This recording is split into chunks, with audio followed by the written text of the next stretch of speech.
Okay students, आज का हमारा प्लांट फिजियोलॉजी का एक सबसे काफ़ी महत्वपूर्ण टॉपिक है और वो है जल विभव, वाटर पोटेंशियल, जिसे साई डब्ल्यू के द्वारा व्यक्त करते हैं। जल विभव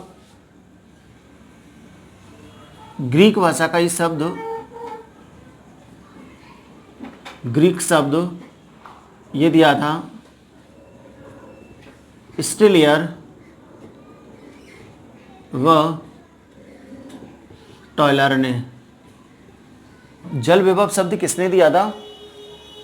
ग्रीक शब्द है जल विभव, जो दिया था स्टिलियर और टॉयलर ने। ठीक है, हमने इससे पहले एक शब्द पढ़ा था डीपीडी। क्या पढ़ा था हमने? डीपीडी। ऊष्मा ऊर्जा की कंसेप्ट और ऊष्मा गतिकी के आधार पर स्टिलियर और टॉयलर ने डीपीडी को क्या नाम दिया? जल विभव नाम दिया। तो वर्तमान में डीपीडी को ही किस नाम से जाना जाता है? जल विभव के नाम से जाना जाता है। ठीक है, ये जल विभव क्या होता है वो आप ध्यान से देखिए। इससे पहले हम थोड़ा सा डीपीडी के बारे में रिपीट कर देते हैं। साइड में आप ध्यान से देखो। हम ये जानते हैं जो शुद्ध जल होता है,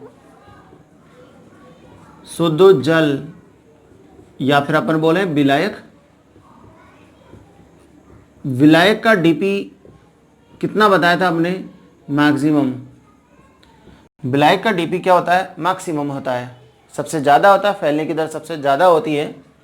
यदि हम इस विलायक के अंदर विलेय पदार्थ डाल देते हैं तो क्या बन जाता है? विलयन। और विलयन के अंदर डीपी का मान क्या हो जाएगा? मिनिमम हो जाता है। क्या हो जाता है? मिनिमम। तो हमने ये बोला था कि विलायक और विलयन, इन दोनों को एक निश्चित ताप और दाब पर एक साथ रखा जाए तो इन दोनों के विसरण दाब में जो अंतर होता है, उसी अंतर को हमने क्या नाम दिया था? उसी अंतर को हमने क्या बोला था? विसरण दाब न्यूनता। क्या बोला था? विसरण दाब न्यूनता। एक और चीज़ ध्यान रखनी है आपको कि शुद्ध विलायक अर्थात जल का डीपीडी कितना बताया था हमने? 0। जबकि विलयन का डीपीडी कितना होता है? मैक्सिमम। मैक्सिमम का मतलब इस विलयन में विलेय पदार्थों की सांद्रता जितनी ज़्यादा होगी, इस विलयन के अंदर विलेय पदार्थों की सांद्रता जितनी ज़्यादा होगी, उसके डीपीडी का मान उतना ही ज़्यादा होगा। तो हम क्या बोल सकते हैं? +1, +2, +3, इस तरीक़ा से बढ़ता चला जाता है। ठीक है, अब देखो, तो हम ये बोलें कि डीपीडी के आधार पर, डीपीडी का रूल क्या हुआ कि डीपीडी के आधार पर जल के अणुओं का गमन कहाँ से होता है? मिनिमम से मैक्सिमम की ओर होता है। अर्थात 0 से कहाँ जाएगा? +1, +2, +3 आदि की ओर। तो ये डीपीडी का रूल था जो हमने पहले पढ़ा था कि डीपीडी के आधार पर जल के अणुओं का गमन मिनिमम से मैक्सिमम की ओर होता है। जबकि स्टिलियर और टॉयलर ने ये बोला था कि डीपीडी को वर्तमान में हम जल विभव के नाम से जानते हैं। जल विभव क्या? अब इसी के समकक्ष आप ध्यान से देखेंगे कि जो जल होता है यानी कि विलायक, यहां पर विलायक का हमने डीपी कितना बताया था? मैक्सिमम बताया था। क्यों बताया था? कि विलायक अणुओं की जो गतिज ऊर्जा होती है, क्या होती है? गतिज ऊर्जा उच्च होती है। उच्च होने के कारण इसके डीपी का मान क्या होता है? मैक्सिमम होता है। शुद्ध जल या विलायक के अणुओं की गतिज ऊर्जा अधिक होने के कारण इसके डीपी का मान क्या होगा? उच्च होता है। अब हम उच्च को कितना माने? यहाँ पर 0। उच्च को मैं क्या मान लेता हूँ? 0। ठीक है, अब देखिए, यदि हम इस विलायक के अंदर क्या डाल दें? विलेय पदार्थ। क्या डाल दें इसके अंदर? विलेय पदार्थ डाला। किसमें? इस विलायक के अंदर। ठीक है, तो विलायक के अंदर जब विलेय पदार्थ डालेंगे तो बताओ क्या बनेगा? विलयन। क्या बनेगा? विलयन बनेगा, सॉल्यूशन बनेगा। इस सॉल्यूशन के अणुओं की जो ऊर्जा है, गतिज ऊर्जा, बताओ क्या होगी? जल की तुलना में कम होगी। तो गतिज ऊर्जा कम होने के कारण, किसके कारण? कम होने के कारण डीपी का मान क्या हो जाएगा? मिनिमम हो जाएगा। अब देखो यहां पर हमने मैक्सिमम को क्या माना था? 0, शून्य माना था। जब यहां पर विलायक विलयन होगा तो विलयन का डीपी कम होगा, तो 0 से कम कितना होगा? माइनस में। तो हम क्या लिख सकते हैं? -1, -2, -3, -4, इस तरीके से। ठीक है, तो आप देखिए वापस, ये कंसेप्ट क्लियर आया दोनों में, डीपीडी और जल विभव का। तो हम देखते हैं कि विलायक और विलयन, विलायक और विलयन, इन दोनों को एक साथ एक निश्चित ताप और दाब पर रखा जाए तो इन दोनों की गतिज ऊर्जा में जो अंतर होता है, किसमें? विलायक और विलयन के अणुओं की गतिज ऊर्जा में जो अंतर होता है, उसी अंतर को हम क्या बोलेंगे? जल विभव। उसी अंतर को हम क्या कह सकते हैं? जल विभव कहते हैं। और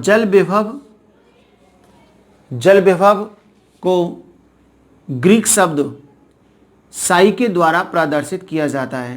किसके द्वारा? साई के द्वारा। ठीक है, तो क्या हुआ ये? साई डब्लू, जिसे हम क्या बोलते हैं? जल विभव कहते हैं। ठीक है, जल विभव का जो मान होता है हमेशा कैसा होगा? नेगेटिव। ये हम देखेंगे अभी थोड़ी देर में कि जल विभव का जो मान होता है वो नेगेटिव होता है। ये कंसेप्ट क्लियर आया? आप ध्यान से देखो, हमने यहाँ क्या देखा था?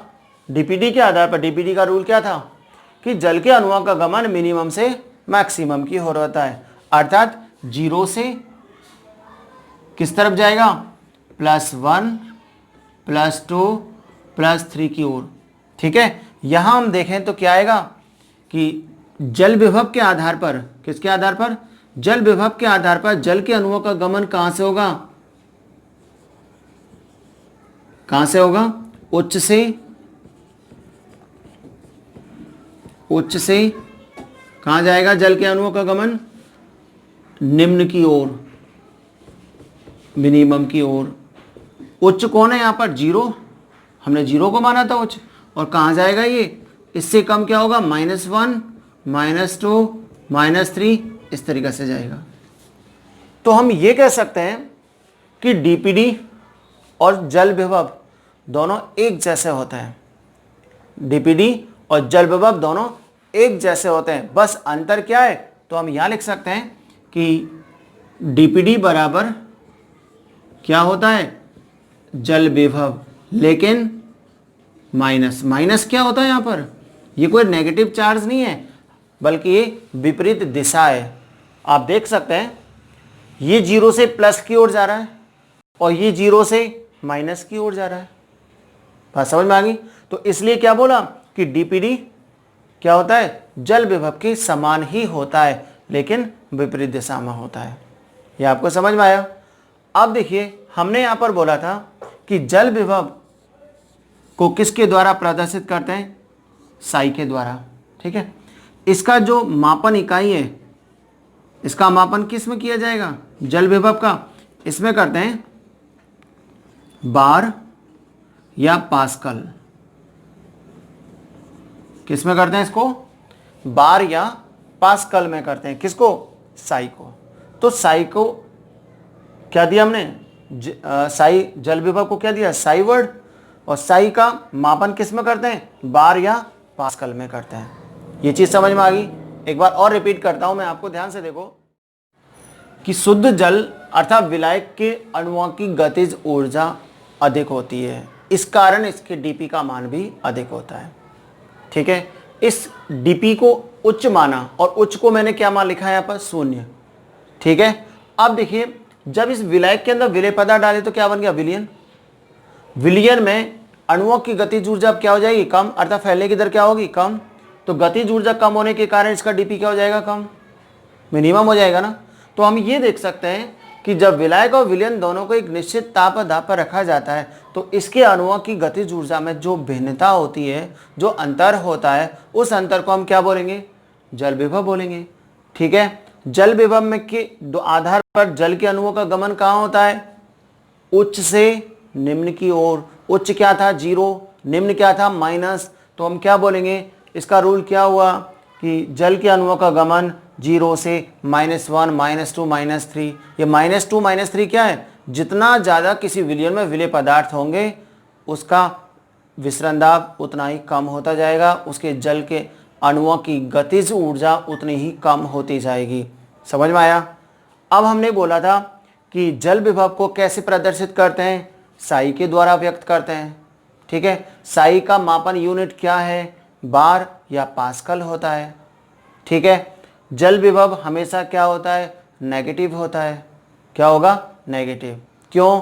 क्योंकि जल विभव विलायक का होता है 0। यदि हमने इसमें विलेय पदार्थ डाल दिए तो विलयन बन गया, और विलयन का जल विभव विलेय पदार्थों के कारण क्या हो जाएगा? ऋणात्मक हो जाएगा। ठीक है, तो ये टॉपिक हमने यहाँ पर देखा था। फिर हमने बोला था कि डीपीडी और जल विभव एक दूसरे के समान होते हैं लेकिन विपरीत दिशा में होते हैं। क्यों होते हैं वो आप एक बार ध्यान से देखिए। एक बार हम इसको रिपीट करते हैं। ठीक है, आप इस वीडियो को पूरा देखेंगे तो आप इसको ये टॉपिक आसानी से समझ में आएगा। देखिए, हमने बोला था जल का जल विभव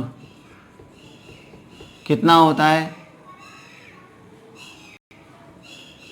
0। क्या होता है? 0। ठीक है, अब जल विभव में यदि विलायक हमने विलयन यूज किया तो विलयन का जल विभव कितना हो जाएगा? -1। ठीक है, और इसमें डालेंगे तो -2, -3। इसका मतलब जल के अणुओं का गमन 0 से कहाँ जा रहा है? माइनस की ओर जा रहा है। जल का जल विभव 0 बताया था तो हमने जल का डीपीडी भी कितना बताया था? जल का डीपीडी भी कितना होता है? 0 होता है। यदि इस जल के अंदर हमने विलेय पदार्थ डाल दिए, क्या डाल दिया हमने? विलेय पदार्थ, तो बताओ क्या बन गया? विलयन।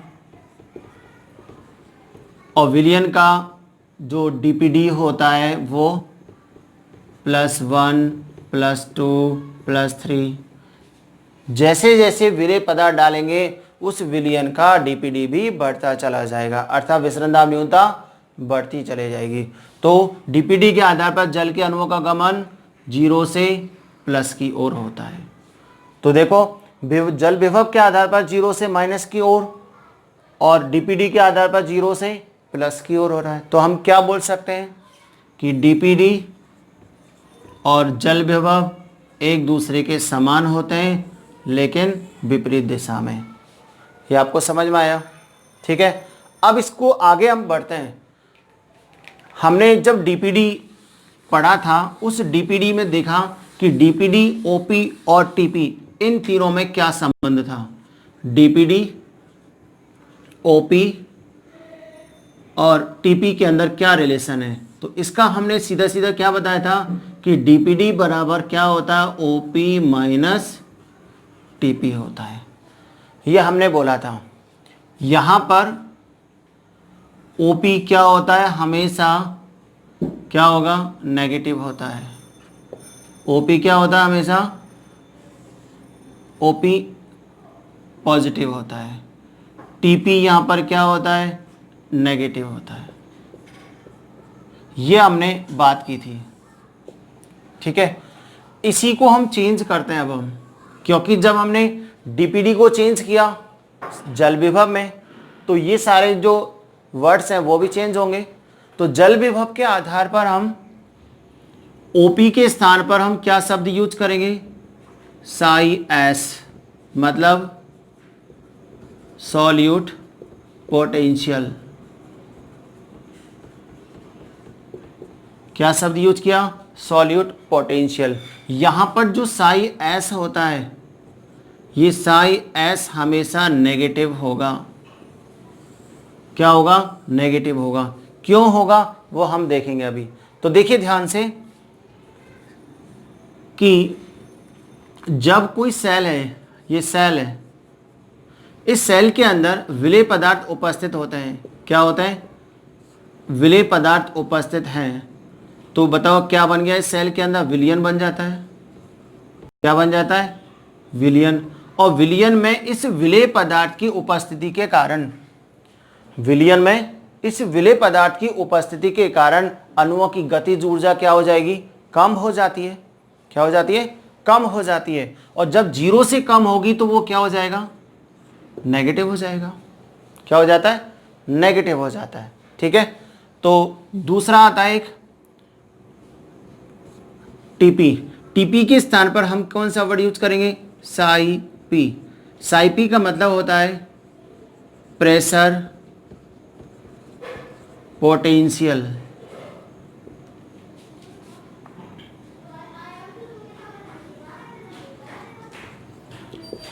साई पी होता है। इसका मतलब जब कोई सेल है, ये इस सेल को हम कहाँ डालें? जल के अंदर। जब जल के अंदर डालेंगे तो जल के अणु इसके अंदर प्रवेश करेंगे। कोशिका के अंदर क्या करेंगे? जल के अणु प्रवेश करेंगे। तो जल के अणु जब प्रवेश करेंगे तो इसका वॉल्यूम बढ़ेगा। किसका वॉल्यूम? कोशिका के अंदर उपस्थित को जीव द्रव्य का वॉल्यूम बढ़ेगा। तो जीव द्रव्य इस भित्ति पर दाब लगाता है। ठीक है। और इसी दाब को हम क्या बोलेंगे? साई पी बोलते हैं। ठीक, क्या बोलते हैं इसको? साई पी कहते हैं। और साई पी हमेशा क्या होता है? धनात्मक होगा। ठीक है।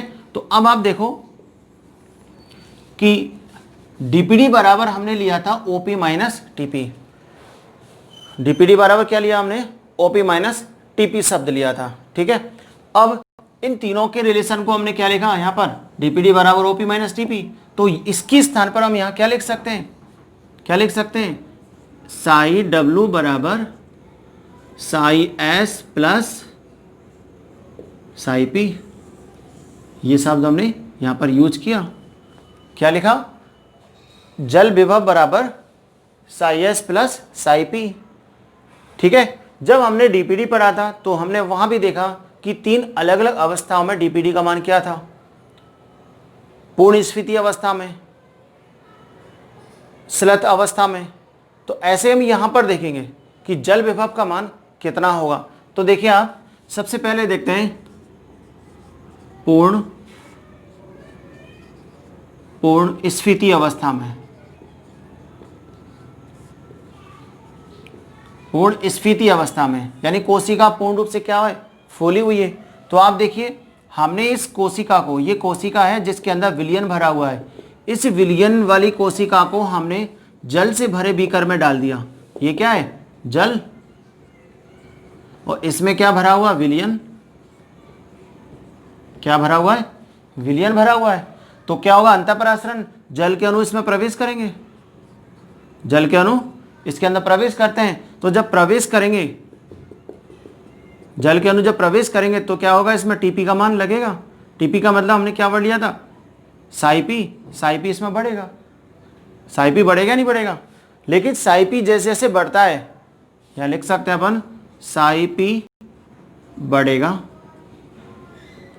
लेकिन विलयन के अंदर जल के अनुप्रवेश कर जाने से साई एस का मान क्या हो जाएगा? कम।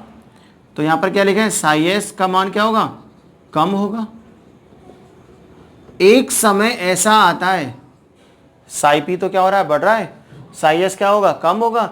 एक समय ऐसा आता है जब साई पी और साई एस ये दोनों क्या हो जाएंगे? साम्य अवस्था में हो जाएंगे, एक समान हो जाएंगे। तो जब एक समान हो जाते हैं तो उस वक्त जल विभव क्या हो जाएगा? 0 हो जाएगा। साई एस और साई पी दोनों एक जैसे हो जाते हैं, बराबर हो जाते हैं, तो जल विभव का मान क्या हो जाएगा? 0 हो जाएगा। इसका मतलब ऐसी अवस्था में कोशिका के अंदर न तो जल के अणु प्रवेश करेंगे और न ही जल बाहर निकलेगा। ये बात समझ में आ गई? ठीक है। अब इसी तरीका से दूसरा टॉपिक देखो आप।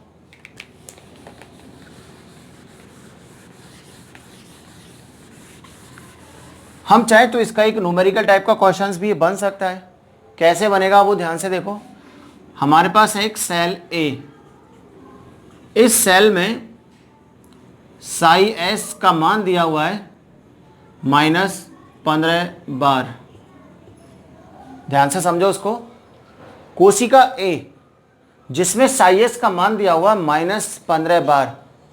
मैंने क्या बताया था, साई एस हमेशा क्या होता है, ऋणात्मक होता है। साई एस किसके कारण हुआ, विलेय पदार्थों की उपस्थिति के कारण। तो जैसे जैसे विलेय पदार्थ डालते हैं अपन, तो जब उसका साई एस क्या हो जाएगा, दाब विभव विलेय विभव क्या हो जाता है, कम हो जाता है। ठीक है, तो इसलिए माइनस बार। और हम लिखते हैं साई पी बराबर होता है 15 बार। क्या होता है, 15 बार। तो देखिए आप कि इस जल विभव बराबर क्या था हमने, Sai S plus psi P. तो क्या होगा, -15 और +15 बार। तो साई डब्लू बराबर क्या होगा, 0 होगा, नहीं होगा 0, क्योंकि कोशिका क्या है, पूर्ण स्फीति अवस्था में है। इसलिए साई डब्लू का मान, जल विभव का मान क्या हो जाता है, 0 हो जाता है। ये आपको समझ में आया। अब देखिए हम दूसरा टॉपिक, एक सेकंड पॉइंट आता है स्लथ अवस्था में। कौन सा, स्लथ अवस्था में। स्लथ अवस्था का मतलब कोशिका पूर्ण रूप से पिचकी हुई है। ये कोशिका है, ये क्या है, ठीक है। तो देखिए जो स्लथ अवस्था में कोशिका पिचकी हुई है, यहां पर साई पी का मान क्या होगा, 0। साई पी का मान 0 होगा। ठीक है, अब साई पी का मान 0 है, तो देखिए साई डब्लू बराबर Sai S plus psi P. Sai W बराबर साई एस प्लस में क्या लिख दें अपन, 0, क्योंकि साई पी का मान क्या था, 0 था। तो इसका मतलब जल विभव किसके बराबर होगा, साई एस के बराबर होगा। किसके बराबर होगा, साई एस के बराबर होगा।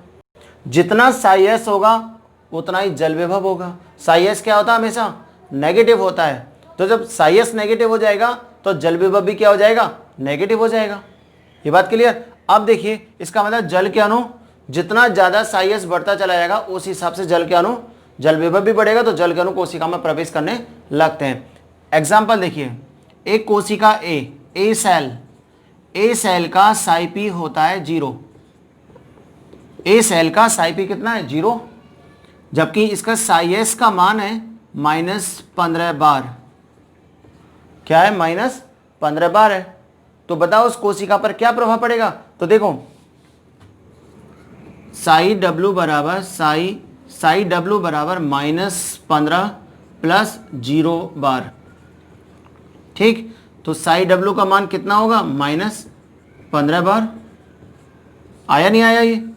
तो जब साई डब्लू का मान -15 बार है, इसका मतलब जल विभव बहुत नेगेटिव जा रहा है। नेगेटिव जा रहा है तो ऐसी अवस्था में यदि इस कोशिका को हम जल से भरे बीकर में डाल देंगे, तो कोशिका तुरंत जल के अणु का क्या करेगी, अवशोषण करेगी। करेगी या नहीं करेगी। तो ये एक बहुत इंपॉर्टेंट टॉपिक है जो हमने देखे थे। अधिकांश इस पर न्यूमेरिकल टाइप के क्वेश्चंस भी क्या बनते हैं, ठीक है, अधिकांश इस पर न्यूमेरिकल टाइप के क्वेश्चंस बनते हैं।